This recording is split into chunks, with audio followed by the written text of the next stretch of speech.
Au-delà de l'aspect vol, ce que nous pouvons noter, c'est qu'il y a un sabotage notoire. Pour faire un peu d'histoire dans ce dossier, c'est que la jeunesse de Kankan a appris belle lurette qu'il y a certains citoyens mal intentionnés qui ont décidé non seulement de saboter les installations électriques qui est destinées à donner le courant électrique à toute la ville, donc à électrifier la ville de Kankan, pour lutter contre l'obscurité. Dans la foulée de cette mission, les autorités de la République ont fait des efforts incommensurables allant dans le sens de l'électrification de la ville.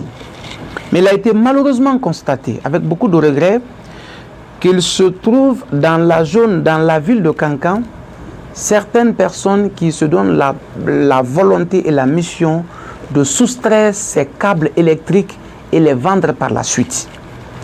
La jeunesse de Kankan, représentée par le président de la jeunesse, M. Belmando, et toute son équipe, les Laiketa, ont donc informé le procureur général, M. Marwan Baldé, qui est notre chef direct, pour porter à sa connaissance qu'il y a effectivement des faits de vol. Il y a de cela 4 mois en arrière.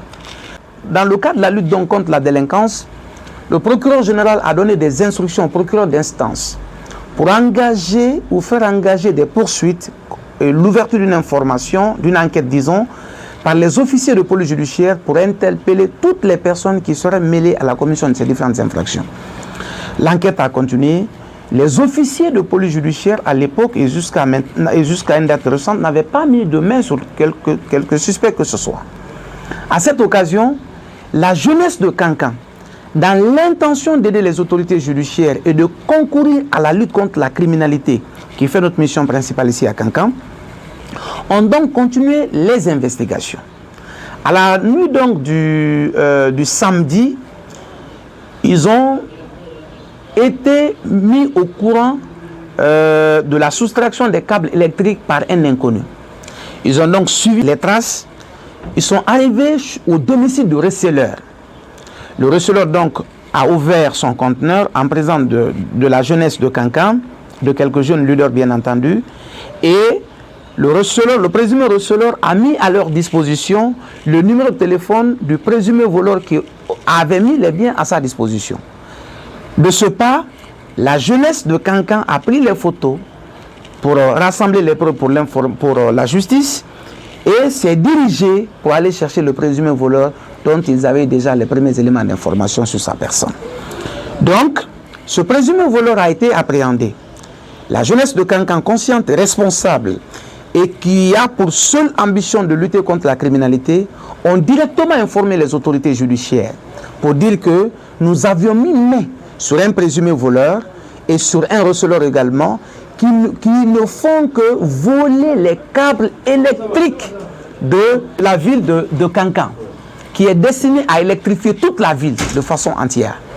Donc, les 2 suspects ont été déposés à la sûreté de Kankan.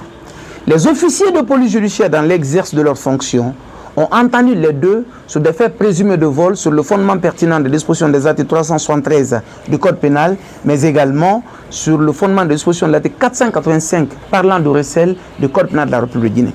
À cette occasion, les suspects ont reconnu les faits qui leur sont reprochés. L'un a reconnu les faits de vol, l'autre a reconnu les faits de recel. Donc la procédure a été déférée à notre niveau aujourd'hui, ce lundi.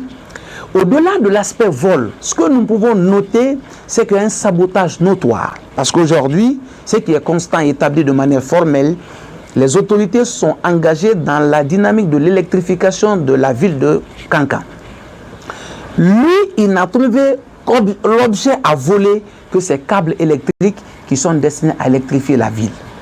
Donc là, l'aspect vol, c'est aussi un sabotage allant dans le sens de la diminution ou de la ridiculisation des efforts engagés par la République dans ce sens-là. Donc quand le dossier a été déféré à notre niveau, mes collègues du parquet et moi avions examiné le dossier avec nos yeux de chirurgien.